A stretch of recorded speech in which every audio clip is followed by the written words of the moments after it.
Welcome to the Contractors Secret Weapon Radio Podcast, the show dedicated to helping contractors, remodelers, painters, roofers, and others in the construction industry gain an unfair advantage over their competition. Get ready for some inspiration, some encouragement, some proven business building strategies, and a couple of new ideas that can take your business to the next level and beyond. And now, broadcasting from the Contractors Secret Weapon Studio, it's Pete Mitchell and Dave Negri. Hey, welcome to Contractors Secret Weapon, another fun episode with half your host, Dave Negri, and the other half, Pete Mitchell. I like that. I like that little intro there. That was different. Got to be a little bit of fun, you know. So I got a funny story, man. I was doing a little bit of research. So I was trying to find a great title for something that I'm working on, something you saw earlier this morning. Okay. So I was on Amazon and I was Googling, and I got to read you two titles of two different books. And I just want you to guess which book has more reviews. And more reviews, I'm saying, equals more sales, because it probably does. Oh, absolutely. So the first book title is How to Make Your First Million. And the second book title is Manifest Your Millions. A lottery winner shares his law of attraction secrets. Manifest Your Millions, Book 1. Stop. That one got less reviews. No way. No, you're kidding me. Way more. Oh man, I would have got tired of just reading the title. Yeah, but think about it. Manifest Your Millions. A lottery winner shares his law of attraction secrets. Right there, he's saying, you don't have to do a thing. I'm going to show you how to manifest it out of thin air. It's just going to magically come over to you like a magnet. Yeah. And the other guy's like, here's how you can do the work to make $1 million. Right. No one wants that. Write a book. Yeah, you have to write a book. I remember seeing this comic when I was a kid. It said, I wrote a book on how you could eat all the ice cream you want, eat pizza, hamburgers, and still lose weight. And the guy goes, did it work? And the other guy goes, no, but I sold 17 million copies. Right. Yeah. I can imagine. Hey. Just tell people what they want to hear. Yeah. Think about that. A lottery winner shares. I mean, that right there is like as if he did something to be a lottery winner. As if anything other than absolute blind chance had anything to do with that. So it goes back to really, it's the 1%ers that are willing to work to make the money. Everyone else wants it for free. Oh, yeah. Yeah. Yeah. So I've decided to name my book, something about, it's going to be about manifesting millions, and you don't have to do any work or learn any lessons or study anything. But that's going to be well, it'd be like that. You're writing a book, and it's a legal way for, remember that dollar in the envelope scam? Oh, yeah, yeah. Same principle. Yeah. How did that scam go? It was something like... I don't know. You send me I send you $1. You send me... I don't remember. I don't remember. It was crazy. $1, and then you send this letter out to 5 of your friends telling them to send you $1. And, I mean, it was the total pyramid scheme. Oh, yeah. It's wild. I like it. So, contractor, if you want to make millions, send us $1, and we'll send you a great letter that you can take and send out to your friends. Yeah, absolutely. I tell you a little story. I was in a paint store one day, and they were met the rep was in, and he said it was a Benjamin Moore store, and he was talking about how Benjamin Moore will have classes for contractors in certain areas, and I don't know if they charge them for it or they bring them in, but guy comes walking in the room. There's probably about 100 guys in there. He brings in a book that's probably, 10, 12 inches, thick. And he goes in and he goes, okay, who wants to know the secret to becoming successful in your painting business? And they all raised their hand. And he said, well, throw this book away. Just return phone calls. There you go. It's so funny, but what you hit on right there is probably one of like the simplest things that someone could do to dramatically increase their business. Yeah. Yeah. So I went to this event a couple of weeks back. It's called the Genius Network. For those of you who've heard of it, it cost, what is it, 25 grand to join? I think that's what it is. 25 grand a year. You're 25 because you're not getting mine. Well, I might get your 25. I got the secrets now. Oh, okay. And so, I mean, it's a really high end group, right? Because everyone in there paid 25 grand to be in the room.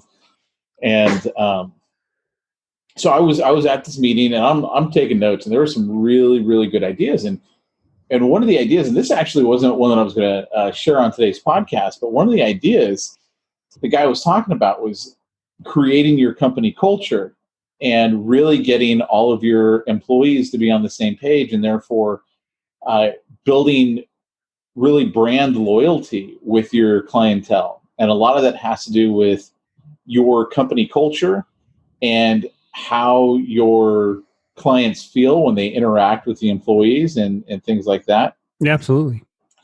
And so I was listening to all this, and one of the guys in the room, he goes, we actually did this, and we did it as a family. And we said, what's going to be our family culture? Wow. And so we sat down as a family, with his kids. I can just imagine he's got young kids. I didn't know the guy. And they came up with, this is our family core principles. This is what we stand for. This is the culture, if you will, of our family.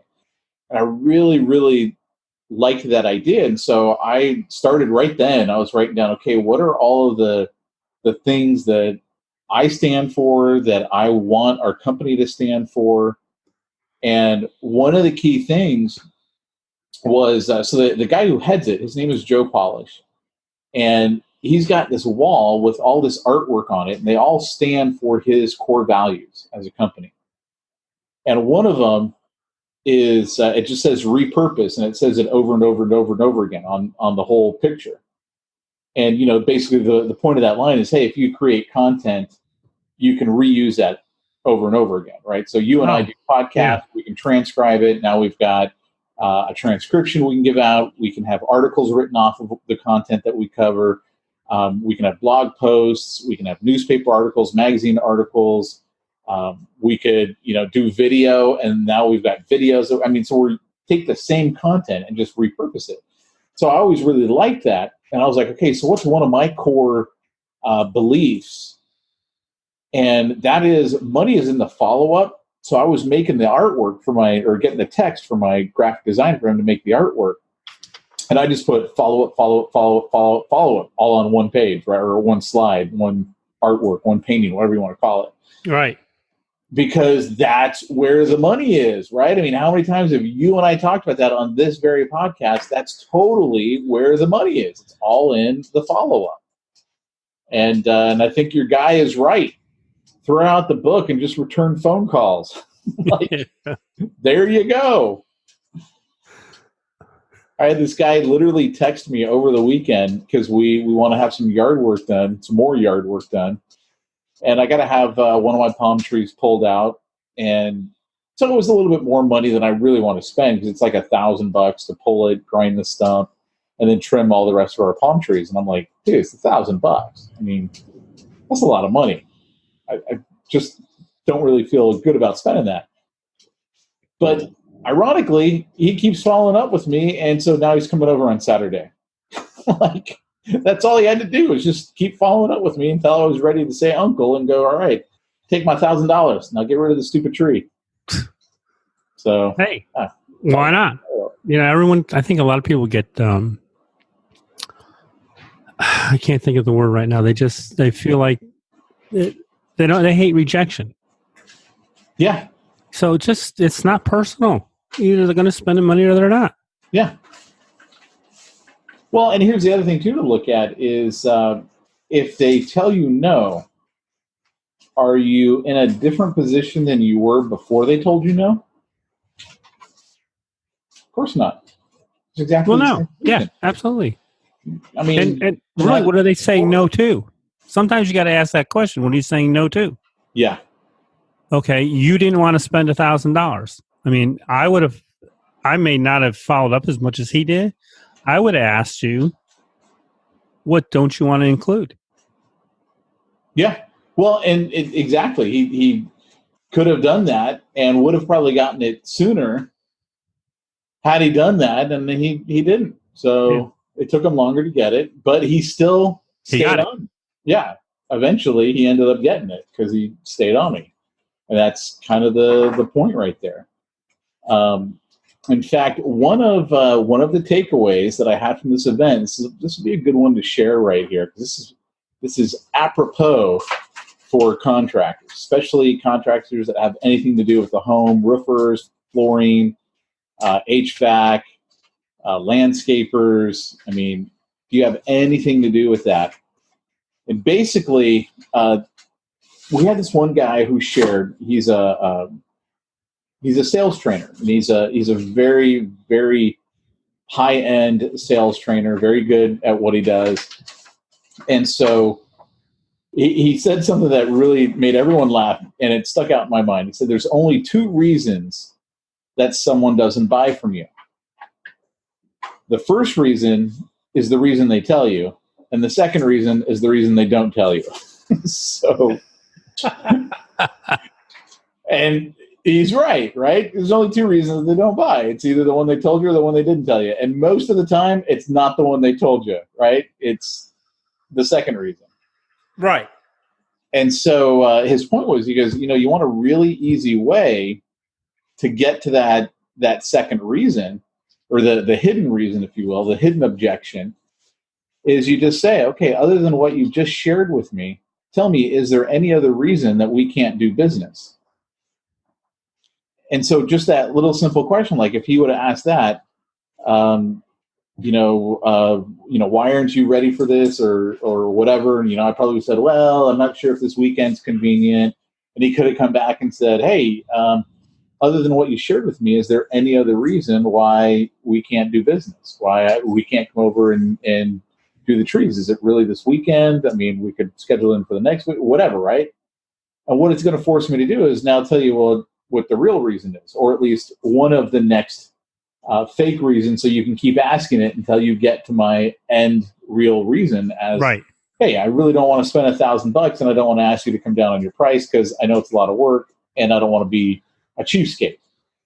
I mean, that would have been the end reason, right? Yeah. And he could have gotten to it probably about a month ago, maybe a month and a half ago, whenever he was out here last. I don't remember when. Had he gone through that process of, tell me, other than what you just shared with me, is there any other reason that we can't do business?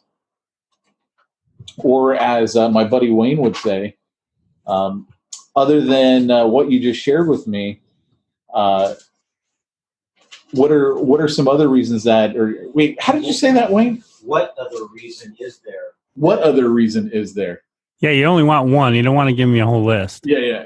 What other reason? But we also don't want a yes or no question, if at all possible, right? Yeah, absolutely. What other reason is there that we can't do business?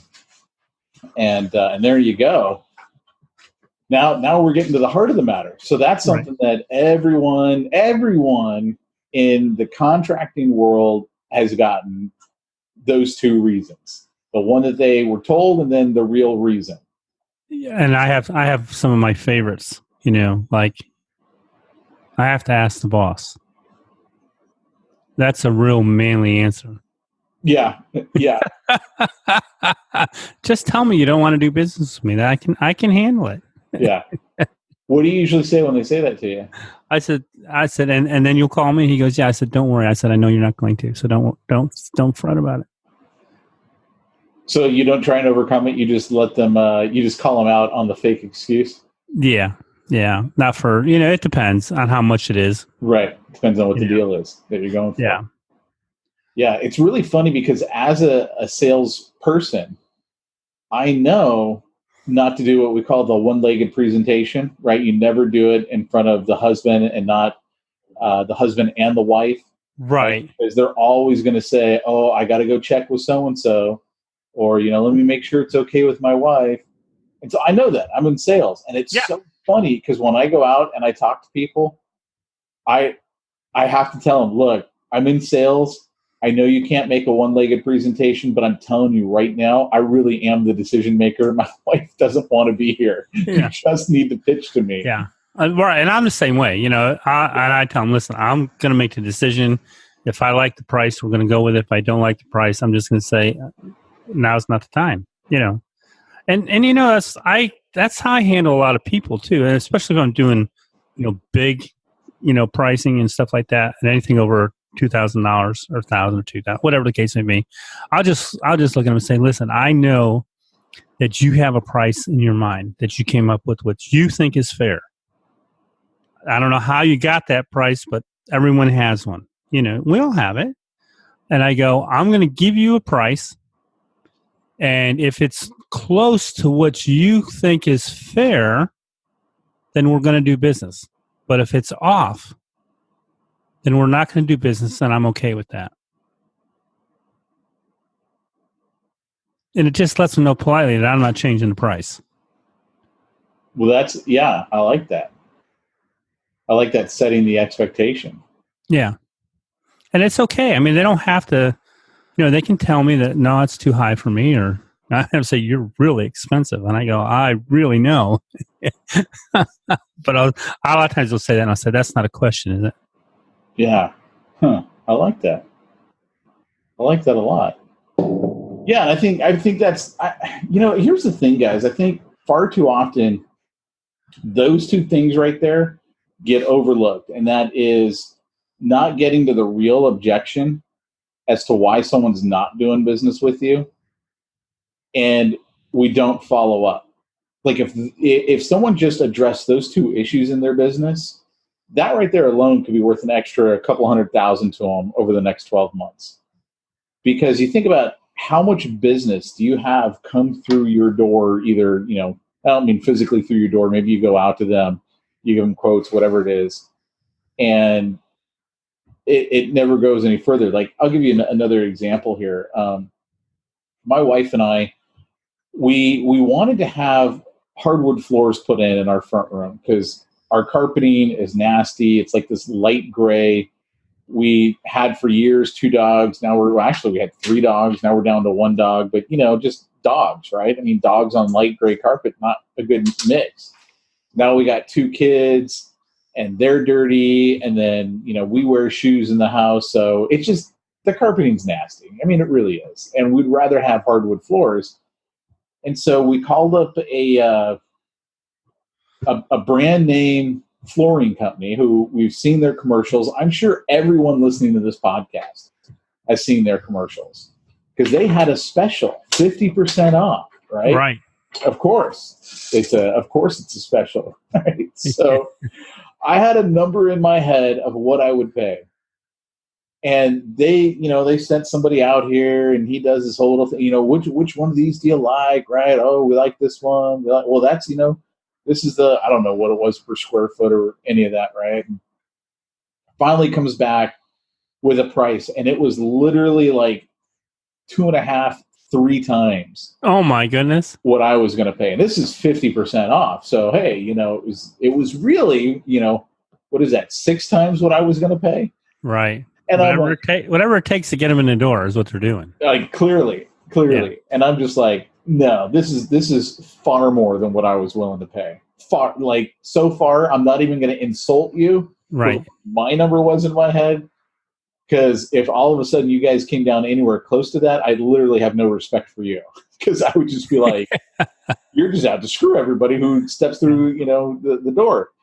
And so finally, I got a call like a couple days later from, the quote unquote manager, right? It's kind of like the used car salesman. And he's doing the follow up. Oh, well, what was the price? And I was like, okay, now everything's starting to feel a little bit slimy to me. Because now it's like, well, what would I pay? And then you're going to come back and give me that as my number. That means if I would have taken what you offered me the first time, I'm, it's not feeling right, guys. This isn't it. So I just was like, I'll never do business with you. But at least they called me back, and most people won't even do that. No, yeah, I understand that. It's kind of crazy sometimes, but I think, like you're saying, follow up. And well, what they should have done was stuck me on a long-term follow-up campaign, because who knows what I would have thought later, right? Yeah. Yeah, you're not going to forget that high price, but still. Exactly. I mean, what if later, though, I was like, look, I'm willing to spend that. Okay, fine, this carpeting's really nasty. Maybe right before the holidays, they do the follow-up. Hey, we know a while back you were thinking about having some hardwood floors put in. Did you get that done? No? Great. Well, hey, look, we got our Christmas special going on right now. Yeah, it's another 50% off. Yeah, that we gave you before. Now we can get it for you for way cheaper. So bottom line is I still have the ugly gray carpet. So if you're out here in Southern we got a closeout special. You might want to the funny, I had a guy that was in one of my groups. He was in the, he didn't do kitchens, he'd remodel kitchens and stuff. And he'd go in and sit down with the people. And he had a nice way of, coming through and letting them pick everything out, what they wanted. And then he'd say, now, what was your mental budget? Oh, interesting. For this, because I can let you know whether this fits into your budget, or we may have to go with something else that will actually fit into your budget. Okay, I like that. So he's not trying to oversell them. Yep. But he's given them an option from the very beginning. He's not said, no, what price were you thinking of? Because he says, because when you deal with kitchen cabinets, you can go from, $10,000 to $100,000 in the same kitchen. Right. So that's an easy one to play with. And he did it in a nice way. It wasn't pushy. That's the thing that I found too, that I have to be, it has to be how you present it to people. So that happens with me all the time, being that I'm a marketing consultant. And so people will come to me with a project, and I mean, literally, my price could be anywhere from 10 grand to, $250,000. How big is the project? I mean, so for me, that's really hard for me to go, well, I can do this for X, because I don't really know everything that they're looking for. Yeah. And so what I'll usually say to them is basically along the same lines as that guy is, I'll be like, well, look, I'm sure you had an idea of what you were looking to pay to have all this stuff done. Now, I can't guarantee that I can do it for the amount that you had. But if you tell me the budget that you're working with, I can at least tell you, well, this is what I can do for that amount. Right. I'll still tell you, hey, this is what it would cost if you want X and not Y. And that would be, the full-blown, kit and caboodle, everything that I can do for them. And so by just trying to be cool, just like that other guy, and I just want to understand, where you're coming from. I'm not going to jack up the price because all of a sudden you told me what the budget is. I just need to know so I can tell you what I can do for that. Right. Yeah. And I think people appreciate that if done correctly, Yeah. And then, be honest about it too. Don't for me, I don't usually just go, okay, well now, oh, cool. This guy's budget's 50 grand. Well, cool. I'm going to. I can give you the Mac Daddy for 50 grand, but be honest, it's only going to cost you 30. So. Well, and that's the thing is I'm not, because I still want to have a long-term client. Yeah, absolutely. Right? And I don't want someone coming back to me later. You may get 100 out of them down the road 10 years from now. Exactly. And that's worth more than today's deal. Yeah, exactly. So yeah, those are the two big takeaways, guys, that I want everyone to get from today's podcast is, number one, follow up, relentlessly follow up. When you think you've done enough follow up, hey, why don't you send them another follow up? Text them, email them, call them, whatever. What can they do? Say the only thing you're looking for is I've already got it from somebody else. That's really what you're looking for. Or, I mean, that's the most negative that you're going to get. They're going to say, all right, I'm ready for it, or I've already contracted for it. Those are the two options that you want. So then you can stop marketing to them. Right. And a follow-up. Now you put them on your newsletter. Right. for the future of something else that may come up.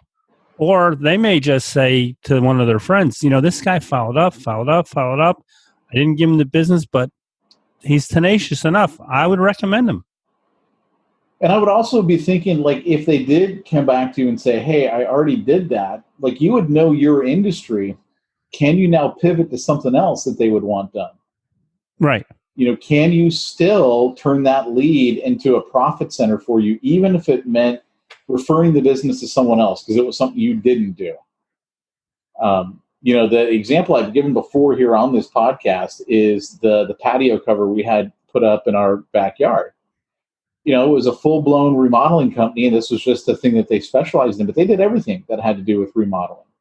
And they could have easily asked, hey, since we're out here, is there anything else that you've got your eye on that you'd like done? They didn't do that. Now, the Sunsetter guy, I never ended up going with them, and they never followed up with me. And that's all they ever had to do was follow up with me, and they would have gotten the business, but they didn't. And so I ended up going with someone else. But if he would have called up and found out I had done that, he could have said, well, you know what, I'm sorry we didn't get that business, but let me know now that you got that patio cover done. I'm sure it looks really beautiful. Was there anything else that you were thinking about having done? Because while we may not do that, we do Sunsetter awnings. We can probably connect you with someone who might be able to help you with those other projects you had in mind. And then sell them off to someone else. Recoup your money on that lead. Absolutely. Go give it to someone else, and or maybe work out a trade. They're going to give you business, you give them business. I mean, there's so many ways to make money off of someone. It's not just that one product that you do. And that's the fun part of it. Which part? Just seeing what you can get out of it. Because it's realistically, you got to have fun doing business. Yeah. So just make it, it's a profit center, but make it fun. Yeah.